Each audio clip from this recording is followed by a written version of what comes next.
Cuando mi esposa me dijo con toda tranquilidad, voy a revertirme la ligadura de trompas. Mi ex quiere tener hijos conmigo, pensé que estaba bromeando. Pero no lo estaba. Respondí con calma, haz lo que dicte tu corazón. Y esa misma noche, comencé el proceso de divorcio y congelé todos mis bienes. Su abogado me llamó después de la cirugía, como si nada. Soy Blake. Tengo 41 años. He estado con Samantha durante 15 años, casado con ella por 12. Desde el primer día hubo un acuerdo inamovible entre nosotros, no tener hijos jamás. No fue una de esas conversaciones ambiguas de quizá algún día. Ambos fuimos claros y contundentes. Ninguno deseaba hijos. Amábamos nuestra libertad, nuestro dinero, nuestro descanso, nuestras escapadas improvisadas de fin de semana. Nos gustaba la vida exactamente como estaba. Tanto fue así que, 5 años después de casarnos, ella se sometió a una ligadura de trompas. Yo la llevé a la clínica, pedí el día libre en el trabajo, la cuidé durante la recuperación y le llevé sopa y helado. Aquella noche lo celebramos con vino caro.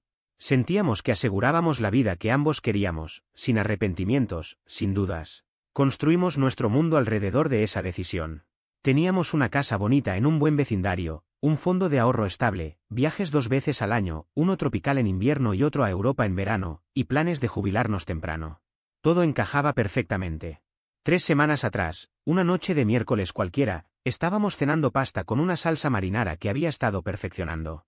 Charlábamos sobre cosas cotidianas, el desastre de jardinería de los vecinos, algunos problemas en el trabajo y si deberíamos restaurar la terraza en verano. Nada fuera de lo común. Entonces, sin darle importancia, como quien dice que falta leche en el refrigerador, Samantha dejó caer la bomba. Ethan me escribió. Quiere tener hijos conmigo. Ethan ruso, su ex de hace 16 años. El tipo que la dejó por alguien más joven cuando cumplía 30. El gran amor de su vida, según lo que escuché durante nuestro primer año juntos. Durante meses me habló de lo especial que fue esa relación, de lo mucho que sufrió cuando él la abandonó. Luego, simplemente, dejamos de mencionarlo. Yo supuse que había quedado en el pasado. Me quedé con el tenedor suspendido a mitad de camino. ¿Y me estás contando esto por qué? Pregunté. Porque estoy considerando revertirme la ligadura, contestó, como si nada. El tenedor cayó al plato con un golpe seco. Me quedé mirándola, en blanco. Y entonces apareció en su rostro esa expresión suave y soñadora, como si hablara de unas vacaciones perfectas. Se dio cuenta de que fue un error dejarme. Hemos estado hablando durante meses. Quiere intentarlo otra vez, y tener una familia conmigo. Meses. Habían estado en contacto durante meses y yo no tenía idea. ¿Cómo que has estado hablando con él durante meses y recién me lo dices? Repliqué. Al principio solo eran mensajes y correos. Nada físico. Luego llamadas, dijo, como si eso lo hiciera menos grave. ¿Entonces quieres dejarme por él? Pregunté. No, no quiero dejarte, respondió. Y ahí vino lo verdaderamente absurdo. Me explicó que Ethan no podía mantener a unos hijos por su cuenta. Estaba sin trabajo, pero nosotros sí podíamos. Que yo tenía un buen salario, la hipoteca casi pagada y un fondo de ahorros sólido. Que podríamos criar a los niños juntos como una familia moderna. Lo dijo con una naturalidad escalofriante, como si estuviera proponiendo adoptar un perro o renovar el baño. ¿Estás pidiéndome que críe hijos tuyos con tu ex? Dije incrédulo. Él también estaría involucrado, solo que no económicamente por ahora. Sería como un tío divertido que los visitaría los fines de semana. Es muy artístico, haría cosas creativas con ellos, dijo, sonriendo como si estuviera describiendo algo hermoso. Un tío divertido, que además es su padre biológico, respondí. Estás exagerando. Lo estás haciendo sonar raro, dijo molesta. Porque lo es, Samantha. Es completamente absurdo. Ella se puso a la defensiva. Se irguió en la silla, cambió el tono y empezó a llamarme cerrado de mente, a decir que las familias modernas adoptan muchas formas, que todo podía ser hermoso si yo abría la mente. Me habló de cómo Ethan traería valores y creatividad a la vida de los niños, mientras yo, demasiado lógico y estructurado, solo aportaría estabilidad económica. Lo tenía ensayado. Como si hubiera practicado un discurso. Samantha, tú y yo acordamos no tener hijos. ¿Te operaste para asegurarlo?, le recordé. Las personas cambian. Yo tengo derecho a cambiar de opinión, respondió. Sí, puedes cambiar de opinión. Pero no puedes traer a los hijos de tu ex a mi casa y pretender que los mantenga mientras él juega a ser artista, dije con frialdad. Es nuestra casa, nuestro dinero. Lo que es tuyo es mío y viceversa. Así funciona el matrimonio, insistió. Fue ahí cuando todo encajó. Ella realmente esperaba que yo financiara su segunda oportunidad con Ethan. No era un arrebato, ni una broma cruel, ni una prueba retorcida. Lo había pensado bien. Lo había hablado con él, investigado procedimientos de reversión de ligadura, planificado la nueva vida que tendrían, y asumido que yo simplemente diría que sí. La miré fijamente y dije: haz lo que dicte tu corazón, Samantha. Por un segundo, sonrió aliviada, como si acabara de obtener mi aprobación. ¿En serio lo considerarías? Sé que no es convencional, pero... No, la interrumpí. Te digo que hagas lo que quieras, pero no cuentes conmigo. No seré parte de esto.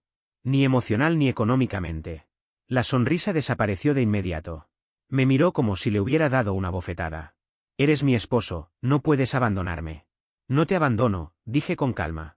Eres tú quien eligió a Ethan. Yo solo estoy decidiendo no ser parte de eso.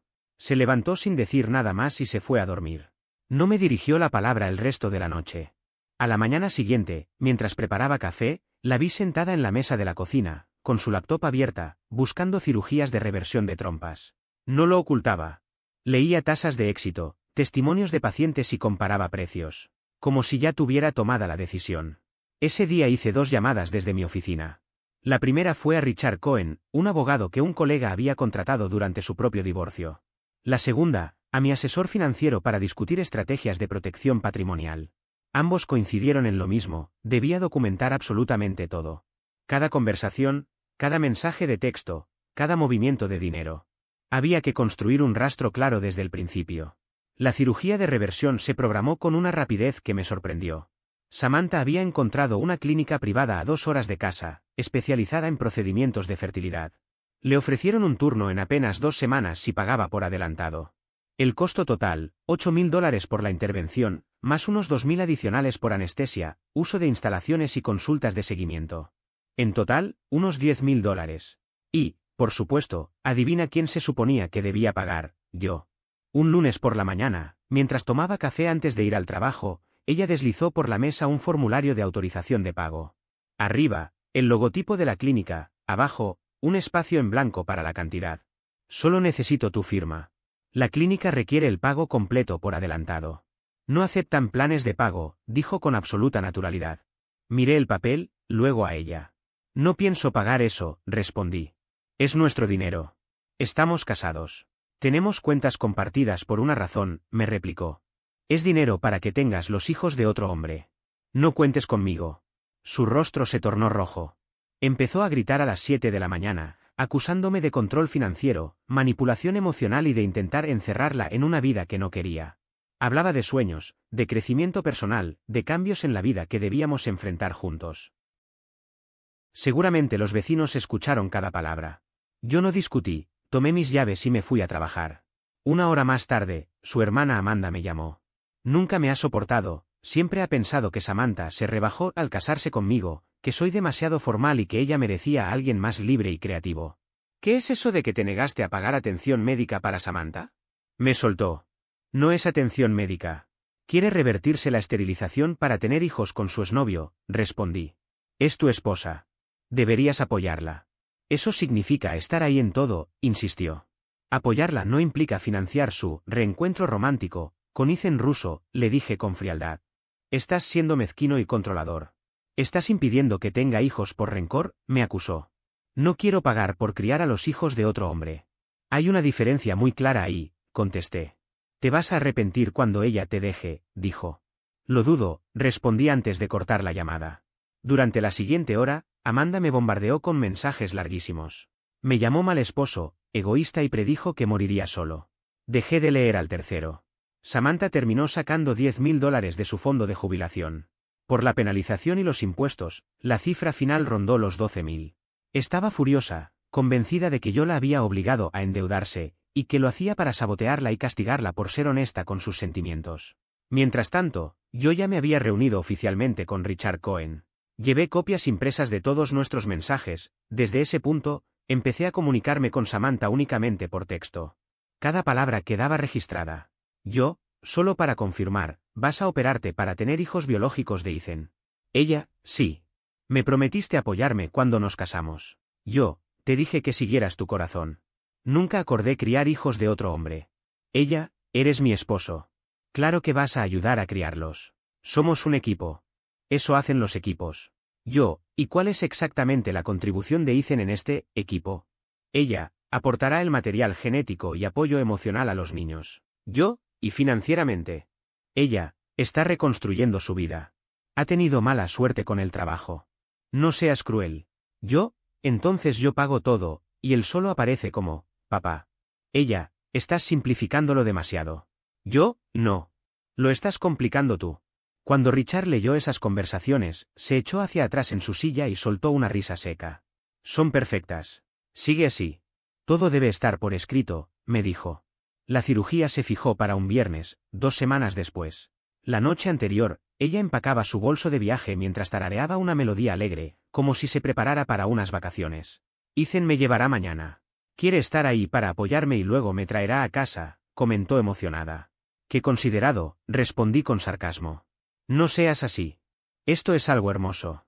Estoy creando vida con alguien a quien amo. Estoy construyendo algo significativo, dijo sin titubear. ¿Lo amas? Pregunté. Nunca dejé de amarlo. Solo intenté seguir adelante. Pero no se puede luchar contra una conexión real. ¿Y qué pasa con nosotros? Cuestioné. Tenemos una buena sociedad, una vida estable. Eso no cambia. Cuando nazcan, los amarás. Los bebés lo cambian todo. Te unirás a ellos. Ya lo verás. En su mente, de algún modo, yo aceptaría sin resistencia criar a los hijos de otro hombre. Creía que, apenas los viera, todo se resolvería mágicamente porque los bebés son adorables. El viernes en la mañana trabajé desde casa. Le dije a mi jefe que tenía asuntos personales importantes que atender. No hizo preguntas. A las 9 recibí un mensaje de Samantha, ya ingresé. Deséame suerte. No respondí. A las 9:15 ejecuté el plan que Richard Cohen y yo habíamos preparado cuidadosamente. Presenté la demanda de divorcio. Todos los documentos ya estaban listos. Solo faltaba mi firma y el pago de la tasa de presentación. Todo se envió electrónicamente. Llamé a mi banco para congelar las cuentas conjuntas, lo cual es un procedimiento completamente legal durante un divorcio. Redirigí mi depósito directo a una nueva cuenta individual que había abierto días antes. Cancelé las tarjetas compartidas donde yo figuraba como titular principal. Luego llamé a mi aseguradora de vida y cambié la beneficiaria. Ya no sería Samantha, sino mi hermano. A las 10 de la mañana, todo estaba hecho.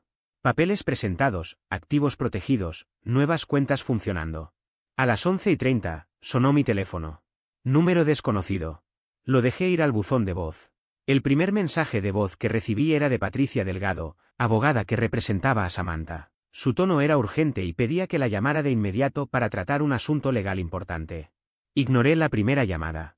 Pero insistió, volvió a llamar al mediodía, luego a las 12:30 y nuevamente a la 1 de la tarde.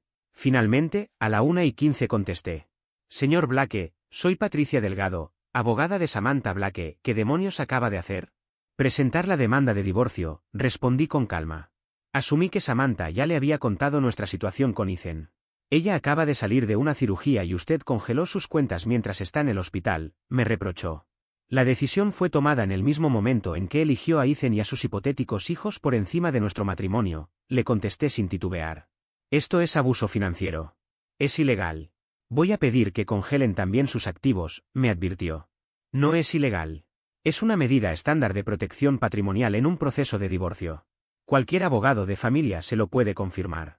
Ella necesita acceso a fondos. Tiene gastos médicos, replicó.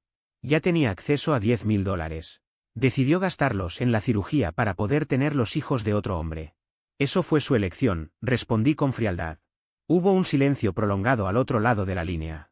Escuché el sonido de papeles deslizándose, probablemente estaba revisando la información del caso. Usted aceptó este arreglo. Ella asegura que la apoyó, insistió. Tengo mensajes con sellos de hora y lectura que demuestran lo contrario, ¿quiere que se los reenvíe? Más silencio. Estaremos en contacto, señor Blake, dijo al final antes de colgar. Me recosté en la silla de mi oficina en casa. Por primera vez en mucho tiempo, sentí que el peso sobre mis hombros empezaba a desaparecer. La bomba ya estaba lanzada. Solo quedaba esperar las consecuencias. Samantha regresó el sábado por la tarde. Ethan la dejó frente a la casa. Yo observaba desde la ventana de la sala de estar de mi hermano, donde había estado quedándome desde el viernes por la mañana. No quería presenciar su reacción al descubrir lo que había hecho. Ethan ni siquiera la acompañó hasta la puerta. Solo estacionó su viejo Honda Civic del 2009 con el parachoques abollado, la ayudó a bajar, le dio un abrazo rápido y se marchó. Todo un padre ejemplar. 30 segundos después, mi vecina me envió un mensaje: tienes que escuchar los gritos. Según me dijo, Samantha encontró los papeles del divorcio sobre la encimera de la cocina, justo donde los había dejado. Su grito fue tan fuerte que el perro de mi vecina comenzó a ladrar sin parar. Después vino el caos. Intentó pedir comida a domicilio, pero la tarjeta de crédito fue rechazada. Luego probó con la tarjeta de débito en un cajero, cuenta congelada. Llamó varias veces. No respondí ninguna. Dejé que todos los mensajes fueran directo al buzón de voz. En apenas 20 minutos, me dejó 6 mensajes. Al principio sonaba confundida, luego furiosa, después desesperada y finalmente suplicante. ¿Qué hiciste? ¿Por qué congelaste las cuentas? Esto es una locura. Necesito dinero. Necesito comer. Acabo de salir de una cirugía. No puedes hacerme esto. Llamaré a mi abogada. Vas a arrepentirte. Por favor, contesta. ¿Podemos hablar? Te lo explicaré todo. Solo llámame. Te odio. Eres un psicópata controlador. Quieres destruirme cuando estoy vulnerable. Lo siento. ¿Podemos hablar? Estoy asustada. No entiendo lo que está pasando. No respondí a ninguno de sus mensajes. La mañana del domingo llegó el comité de apoyo, Amanda, su madre, Carol, una amiga cercana, y el mismísimo Ethan. Sabía que esa confrontación era inevitable, así que fui directamente a la casa para enfrentarlo. Amanda me interceptó antes de que subiera los escalones del porche. «Eres un monstruo», me gritó. «Ella acaba de ser operada, está sufriendo, no puede ni caminar bien, y tú haces esto». «Una cirugía que no quise, que no aprobé y que no pagué», repliqué. Carol, pequeña y delgada, de unos 52 años pero con carácter combativo, me apuntó con el dedo mientras se abría paso. «El matrimonio es compromiso. Se trata de superar las dificultades juntos». «¿Compromiso?», respondí sin alterarme. ¿Quieres que yo críe a los hijos de su ex mientras él juega a ser padre los fines de semana? ¿Dónde está el compromiso en eso? Fue entonces cuando Ethan habló. Un tipo flaco, con barba rala y un moño ridículo, camiseta de banda y jeans rotos. «Mira, sé que esto no es lo normal, pero estamos intentando construir algo real.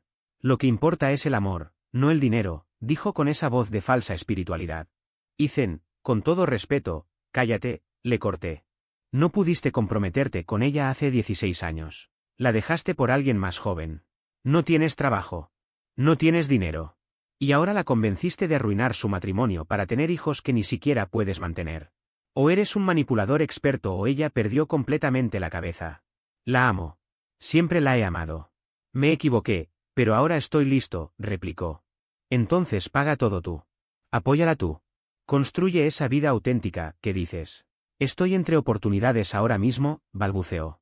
«Impresionante», dije con sarcasmo. «Sorprendente que no tengas trabajo». Amanda se interpuso. «La estás dejando sin nada. Ella te dio los mejores años de su vida. Te apoyó en tu carrera. Convirtió esta casa en un hogar. ¿Y ahora la echas así? Recibirá lo que le corresponde legalmente, la mitad de los bienes conyugales. Pero no voy a financiar el proyecto reproductivo de Ethan. No voy a criar a los hijos de otro hombre ni ser personaje secundario en su fantasía familiar. Ella eligió darle los próximos años de su vida a él. Y toda elección trae consecuencias». Carol sacó su teléfono y comenzó a grabar, apuntándome directamente. «Esto es abuso financiero. La estás echando de su casa y dejándola sin dinero. La gente tiene que saberlo», exclamó. «Es literalmente mi casa», respondí. «Está a mi nombre. La compré antes de casarnos. Es propiedad conyugal. No importa quién la haya comprado», replicó ella. Fue en ese momento que Richard Cohen, que había ido a asegurarse de que nada se saliera de control, sacó de su portafolio una copia del título de propiedad. Bien inmueble previo al matrimonio. Nunca fue refinanciado. Nunca se agregó su nombre. «Aquí está la documentación», dijo con calma profesional. Carol siguió grabando sin parar, como si estuviera frente a un gran acontecimiento. Murmuraba frases sobre hacer justicia, sobre dar visibilidad y que el mundo tenía que ver lo que estaba ocurriendo dentro de esta casa. Su tono era casi teatral, como si se tratara de un acto heroico. Con el celular en alto, se paseaba por el pasillo mientras grababa a Samantha entre gemidos y lágrimas, narrando cada segundo como si fuera la protagonista de una telenovela. Después de casi una hora de tensión insoportable, una hora entera en la que escuché cada comentario sarcástico, cada suspiro exagerado y cada frase ensayada de antemano, finalmente se marcharon. Cuando la puerta se cerró y el silencio volvió a la casa, Samantha comenzó a llorar con fuerza. Dijo que las incisiones de la cirugía le dolían, que necesitaba descansar, que todo esto era demasiado para ella. Amanda se acercó y la ayudó a recostarse en la habitación de invitados, en mi propia casa. La ironía no se me escapaba. Ella había tomado la decisión de revertirse la ligadura de trompas para tener hijos con otro hombre, y ahora yo debía ser testigo de cómo descansaba cómodamente bajo mi techo mientras yo no tenía un lugar propio dentro de mi hogar. Esa habitación de invitados había sido pensada años atrás para recibir a familiares en las fiestas, para tener un espacio extra en caso de emergencias, no para que mi esposa se mudara ahí tras planear tener un hijo con su ex. Y sin embargo, ahí estaba. Yo, en cambio, terminé empacando una maleta improvisada y pasando las noches en casa de mi hermano, pagando la hipoteca de una vivienda en la que ya no podía quedarme. Cada ladrillo, cada rincón, me recordaba que esa ya no era mi casa en la práctica, aunque siguiera siendo legalmente mía. Esa misma noche, cuando la tensión parecía haberse calmado un poco, sonó el teléfono fijo. Me había olvidado de bloquear esa línea. Al contestar, escuché su voz temblorosa. ¿Recuerdas nuestra boda?, dijo Samantha. Prometiste que estarías a mi lado, que harías cualquier cosa por mí, que éramos un equipo, tú y yo contra el mundo. Me quedé en silencio unos segundos, tratando de no perder el control. Sí, lo recuerdo perfectamente, respondí.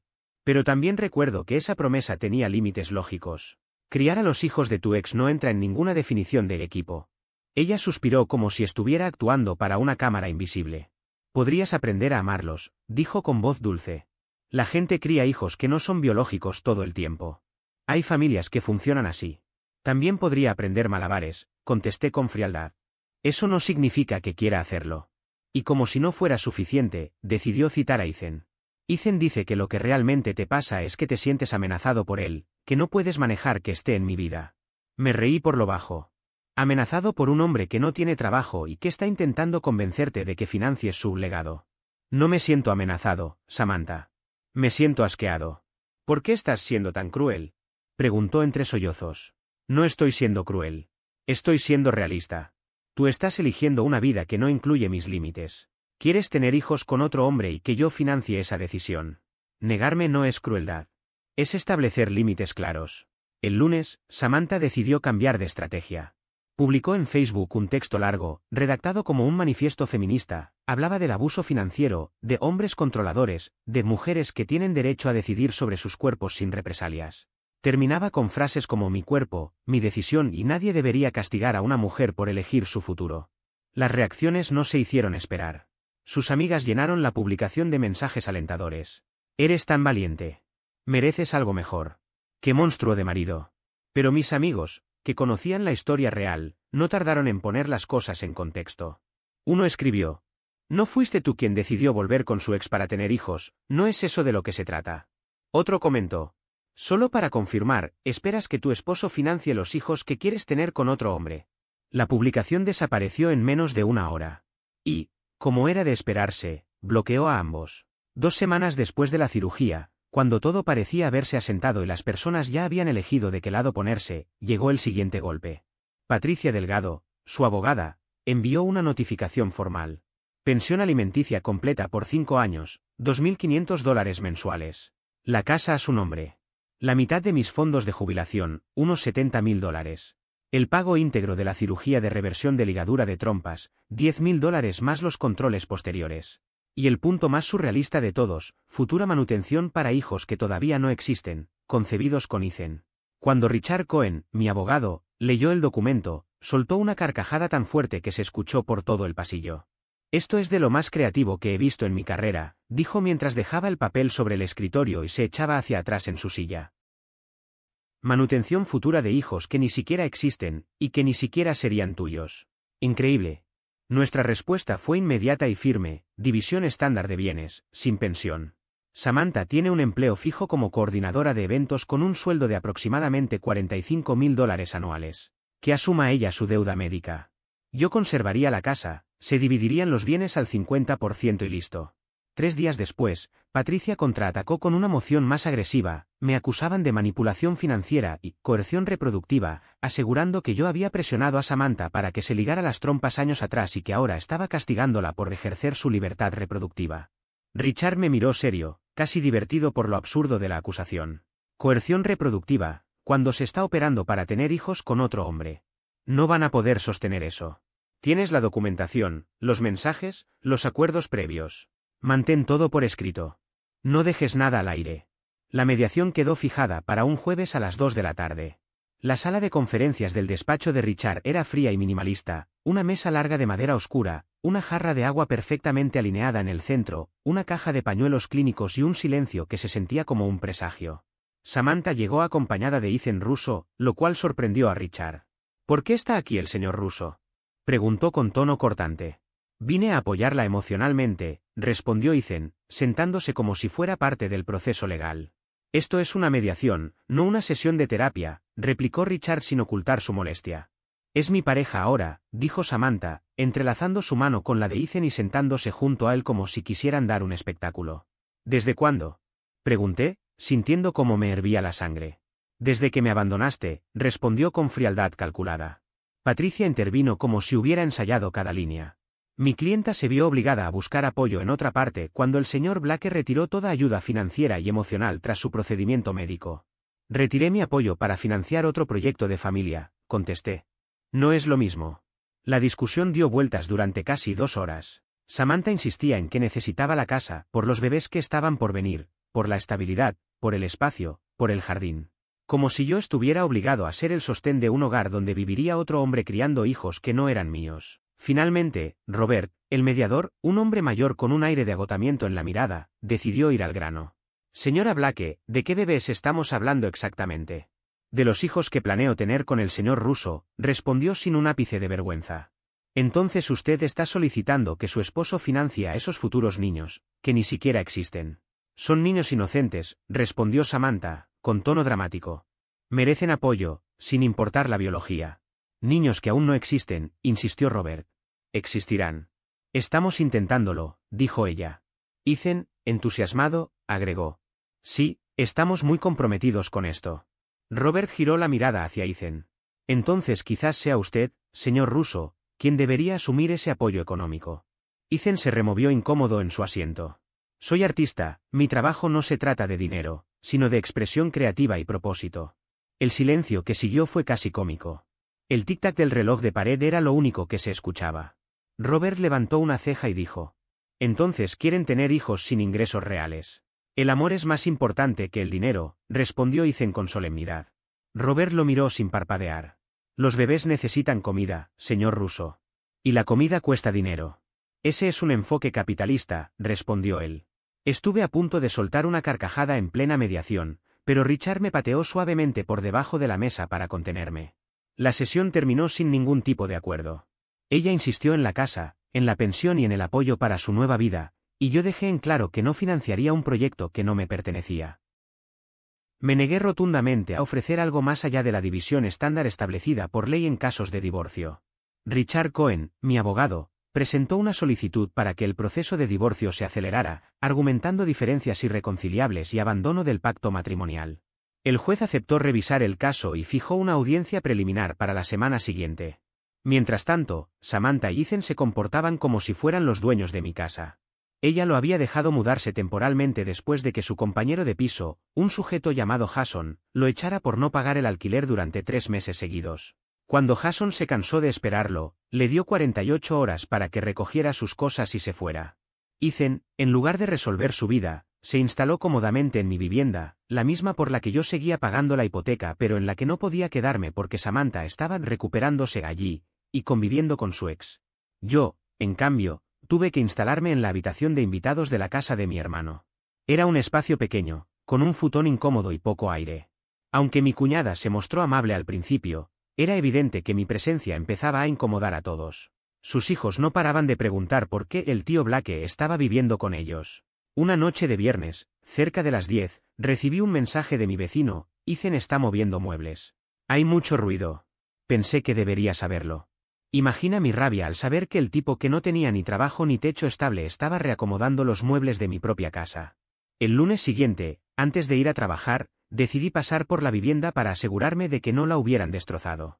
Su viejo Civic, abollado y con pintura descascarada, estaba estacionado en mi entrada, como si fuera su hogar legítimo. El sábado, cansado de usar ropa prestada, decidí pasar a buscar más cosas. Al llegar, al introducir mi llave, esta simplemente no giró. Intenté de nuevo. Nada. Samantha había cambiado las cerraduras de mi casa. La misma casa que compré años antes de conocerla. Golpeé fuerte la puerta. Samantha, abre, dije alzando la voz. Silencio. Volví a golpear. Necesito recoger mis cosas. Ábreme la puerta. Desde adentro escuché su voz. No eres bienvenido aquí. Acto seguido, escuché la voz de Ethan acercándose. Ella vive aquí, hermano. Tú la abandonaste. No puedes aparecer cuando quieras. Es mi casa. Mi nombre está en la escritura, respondí. Samantha tiene residencia aquí. Estás siendo agresivo. Voy a llamar a la policía, contestó con un tono insolente. Hazlo. Por favor, hazlo. Y lo hizo. Escuché claramente cómo hablaba con el operador.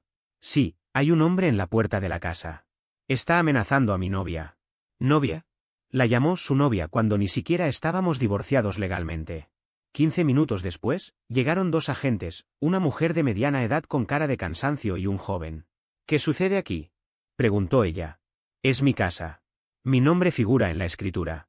Mi esposa cambió las cerraduras sin autorización y no me deja entrar, expliqué. ¿Su esposa vive aquí?, preguntó el oficial joven. Es mi esposa separada legalmente. El divorcio está en curso. Esta propiedad es un bien adquirido antes del matrimonio. Ella simplemente se quedó aquí y trajo a su pareja. Yo me he mantenido alejado para evitar conflictos, pero necesito recoger mis pertenencias, respondí con calma. Señor, esto es un asunto civil. No podemos forzar la entrada. Deberá resolverlo en los tribunales, dijo la oficial. Desde la puerta, Ethan, con esa sonrisa de suficiencia que me hervía la sangre, soltó. ¿Lo escuchaste? Lárgate. Deja de molestarnos. Señor, ¿usted vive aquí?, preguntó la oficial mirándolo directamente. Estoy apoyando a Samantha en un momento difícil, dijo él, sin vergüenza. ¿Su nombre?, le preguntó. Ethan Russo. Ella lo anotó y luego me dijo, mirándome directamente. Busque a su abogado. Resuélvalo legalmente. Se marcharon. Ethan cerró la puerta.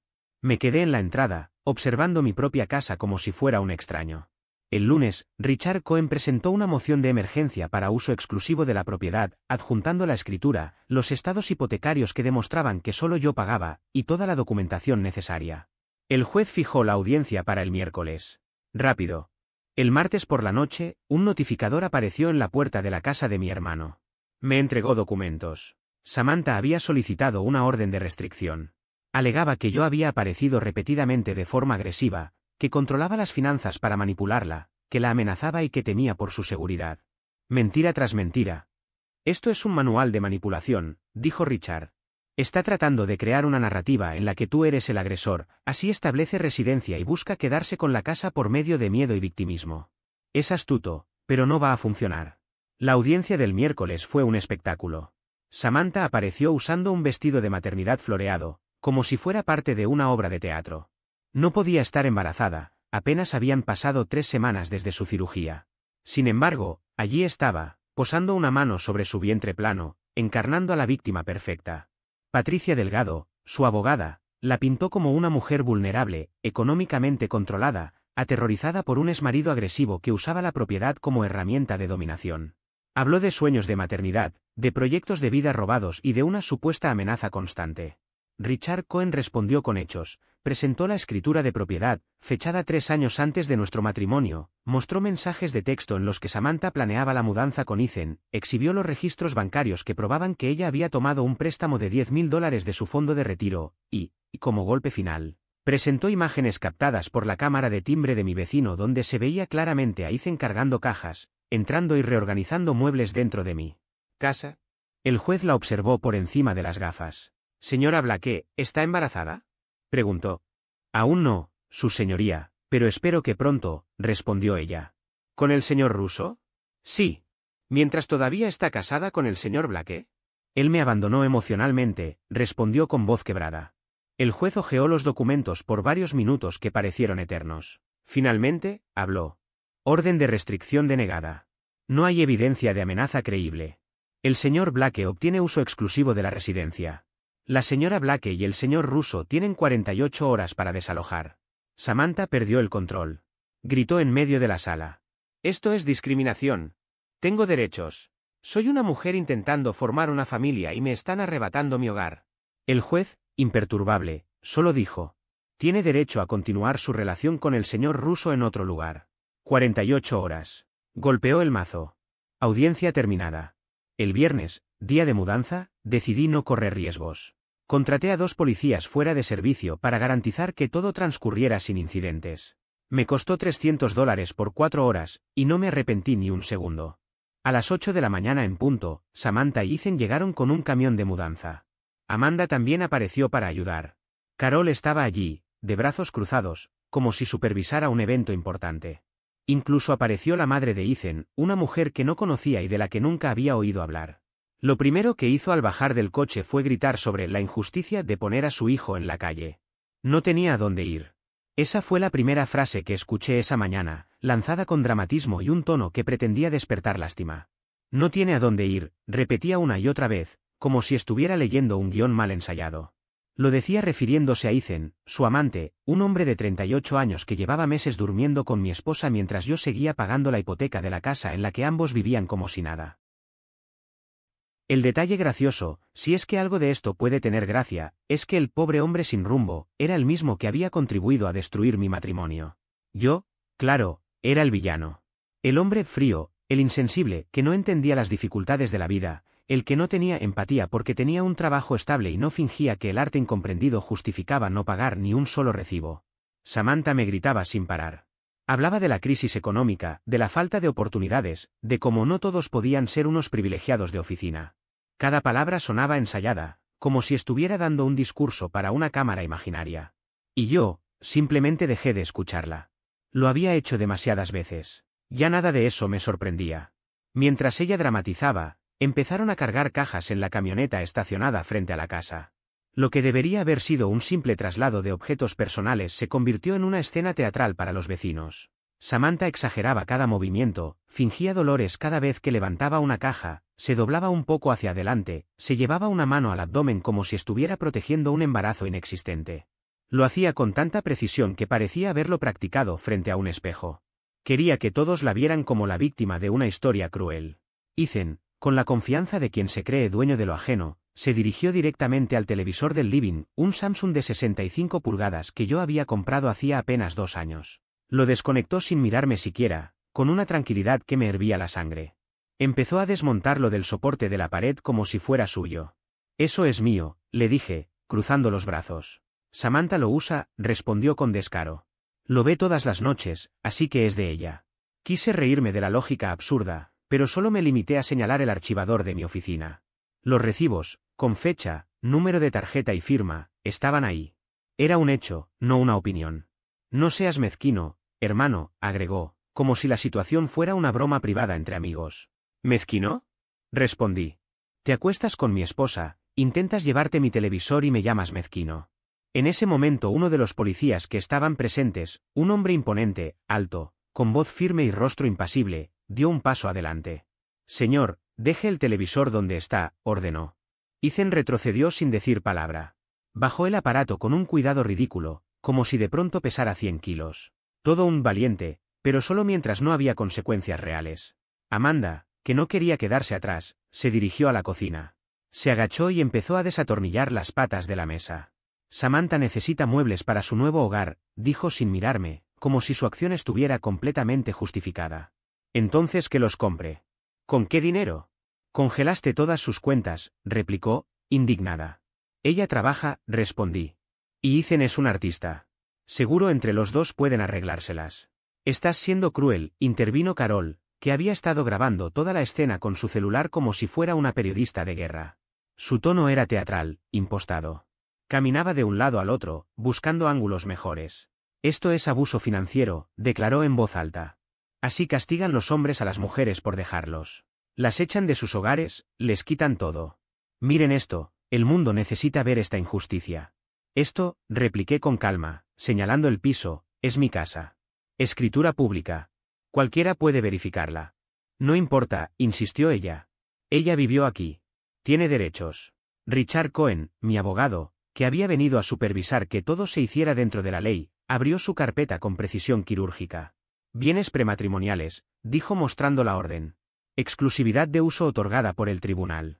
Carol siguió grabando, murmurando sobre hacerme viral, exponer a un abusador y otras frases prefabricadas que sonaban a guión barato de TikTok. El momento más tenso llegó al mediodía. Samantha se acercó al comedor de mi abuela. Una mesa de caoba de 6 sillas que había pertenecido a mi familia durante 3 generaciones. Era más que un mueble. Era una historia, un legado. Cuando la vi con las manos sobre una de las sillas, arrastrándola hacia la puerta, sentí como una corriente caliente me subía por la espalda. Ni lo pienses, dije en seco. Suéltala ahora mismo. La elegimos juntos, respondió con un tono que mezclaba desafío y fingida tristeza. No. Yo la heredé cuando mi abuela murió. Tú solo estabas presente cuando la traje a casa. La necesito para los bebés, dijo de repente. ¿Qué bebés? Pregunté sin poder contener la incredulidad. Habían pasado 3 semanas desde su cirugía. Era imposible que estuviera embarazada. Los bebés del futuro. Cuando lleguen, los hijos de Ethan. Nuestros hijos. No hay un nosotros, Samantha. Estás con él. Deja la mesa y vete. Entonces rompió en llanto. No un llanto silencioso, sino un espectáculo ensordecedor, sollozos, gritos y respiraciones entrecortadas. Quería que todos creyeran que yo era un monstruo. Eres cruel. No tienes corazón. Perdí 15 años de mi vida contigo y así me pagas. Era una forma extraña de describir un matrimonio que ella había traicionado. Ethan infló el pecho, intentando parecer el héroe que nunca fue. Tienes que respetarla. Está pasando por mucho. ¿Respeto? Estás durmiendo con mi esposa, viviendo en mi casa, intentando robar mi televisor y exigiendo respeto. Estoy defendiendo a la mujer que amo. La amas tanto que ni siquiera puedes mantenerla. Muy romántico. Uno de los policías se metió entre ambos antes de que la tensión escalara más. Finalmente, se marcharon cerca de las 2:30 de la tarde. La camioneta se fue medio vacía porque la mayoría de los muebles valiosos eran míos. Solo se llevaron ropa, utensilios de cocina, algunas cosas del baño y pertenencias personales. Antes de irse, Samantha bajó la ventanilla. Sus ojos estaban rojos, pero no de dolor real, de rabia contenida. Te vas a arrepentir de esto, me dijo. Cuando mueras solo, miserable y sin nadie que te ame, vas a recordar este día. Mejor eso que criar a los hijos de Ethan, respondí sin apartar la mirada. La camioneta desapareció calle abajo. Uno de los policías me dio una palmada en el hombro. Situación dura, amigo. Sí. Pero vas a estar bien. Créeme. Ojalá tuviera razón. 3 días después recibí una llamada de Amanda. Era la primera vez que hablaba conmigo sin gritar. Su voz sonaba agotada, tensa, como si hubiera estado conteniendo frustración durante días. No estoy llamando por ellos, me dijo. Estoy llamando por mí. Me están volviendo loca. Necesitan irse de mi casa. ¿Podrías prestarles dinero? No, respondí sin rodeos. Silencio. Podía imaginar su expresión al otro lado del teléfono. Ethan no busca trabajo.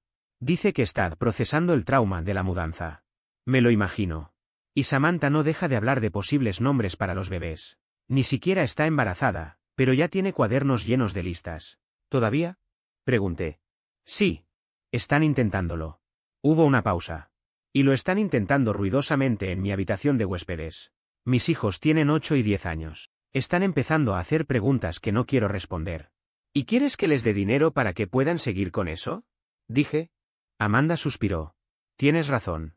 Esto es una locura. No sé en qué estaba pensando ella. No tuve que decir nada más. Colgó. 1 hora después, recibí un mensaje suyo, perdón por todo. Tenías razón. Mientras tanto, el proceso de divorcio con Samantha Blake seguía su curso, metódico y frío, como todo lo que ella no supo construir conmigo pero sí supo destruir. Patricia comenzó a retrasar las respuestas a las llamadas de Richard Cohen. Lo que antes era inmediato, pasó a tardar horas e incluso días. Se notaba que el impulso que tenía el caso al principio estaba desapareciendo. Samantha Blake, al darse cuenta de que su posición legal se debilitaba, empezó a lanzar propuestas desesperadas. La más reciente llegó esa misma mañana, pedía $50,000 en efectivo, a cambio, se comprometía a desaparecer de mi vida. Ni casa, ni pensión alimenticia, ni derechos futuros de ningún tipo. Simplemente dinero y punto final. Recuerdo cómo Richard me miró y dijo con calma. En realidad no es una mala oferta. Vas a gastar más que eso si esto llega a juicio, y no solo dinero, también tu tiempo y tu salud mental. Me limité a observarlo en silencio. Ella me engañó con su ex, intentó que yo criara a su hijo, cambió las cerraduras de mi propia casa y presentó una orden de restricción falsa para echarme. Además, trató de apropiarse de los muebles antiguos que habían pertenecido a mi abuela. No se merecía ni un centavo más de lo que la ley le otorgaba. Richard asintió. Es tu decisión, pero la propuesta es bastante razonable. Mi respuesta fue simple y tajante, no. El jueves, mientras revisaba algunos correos, recibí un mensaje de un número desconocido. Era Ethan Russo. Necesitamos hablar de hombre a hombre, escribió. No, contesté. Estoy intentando hacerlo bien, con respeto. Estás acostándote con mi esposa. El respeto no entra en esto. Ella se está divorciando de ti. Ya no es tu esposa. Legalmente aún lo es, genio. Los papeles no están firmados. Solo quiero que sepas que cuidaré de ella. Estaré a su lado. No necesitará nada de ti. ¿Y con qué dinero piensas hacerlo? El amor no necesita dinero. Los bebés sí. La renta sí. La comida también. Buena suerte con eso. A partir de ahí, empezó a mandarme párrafos interminables sobre el destino, las almas gemelas y cómo Samantha y él estaban predestinados a estar juntos. Me llamó egoísta por interferir en su historia de amor. Decía que no se puede frenar lo inevitable. Cuando me cansé de leerlo, respondí. Tuviste tu oportunidad hace 16 años. La dejaste por alguien más joven. Le rompiste el corazón. Ahora que estás arruinado, buscas un salvavidas. Samantha se ofreció. No es mi problema. Estás amargado, replicó. No. Solo soy realista. Bloqueé su número y no volvió a molestarme. Al día siguiente, viernes por la tarde, mientras estaba en una reunión, me llamaron desde recepción. Hay una Samantha Blake aquí, dice que es urgente. Bajé con el estómago revuelto. La encontré en el vestíbulo, visiblemente deteriorada. Llevaba el cabello sucio recogido de cualquier manera, sin maquillaje, con la misma ropa que le había visto hacía 3 días. Tenía ojeras profundas. Habla con mis abogados, le dije apenas la vi. Para eso están. Estoy embarazada, soltó de golpe. Sentí un frío seco recorrerme. ¿Tan pronto? Han pasado 3 semanas desde tu cirugía. El doctor dijo que podía ser muy fértil justo después de la reversión. Puede pasar. Felicidades entonces. Ethan debe estar encantado. Lo está, pero necesitamos ayuda. No. Ese bebé es responsabilidad de Ethan. Ustedes tomaron esa decisión. ¿De verdad vas a dejar que un niño sufra solo porque estás enojado conmigo? Voy a dejar que Ethan cumpla con su deber de padre. Tal vez sea hora de que aprenda lo que significa. Comenzó a llorar de forma escandalosa. Rímel corrido, sollozos exagerados. El guardia de seguridad no sabía dónde meterse de la incomodidad. Cometí un error, dijo entre lágrimas. Debí hablar contigo antes. Ser honesta desde el principio. Debiste mantenerte fiel a nuestro matrimonio. Podemos arreglarlo, tú podrías ser el padre. Podrías adoptarlo legalmente, como si fuera nuestro hijo. El guardia tosió para disimular una risa. Samantha, vete. Ve con Amanda o a donde estés viviendo ahora. Pero vete. Esto no ha terminado. Vas a arrepentirte de abandonar a tu familia. No es mi familia. Nunca lo fue. Es tuya y de Ethan. Buena suerte con eso. La vi caminar hasta un auto alquilado, aparentemente el Honda Civic de Ethan no era suficiente para cargar todas sus cosas. Se sentó unos minutos al volante, seguramente llorando más, y luego se marchó. Volví a mi oficina, pero no pude concentrarme el resto del día.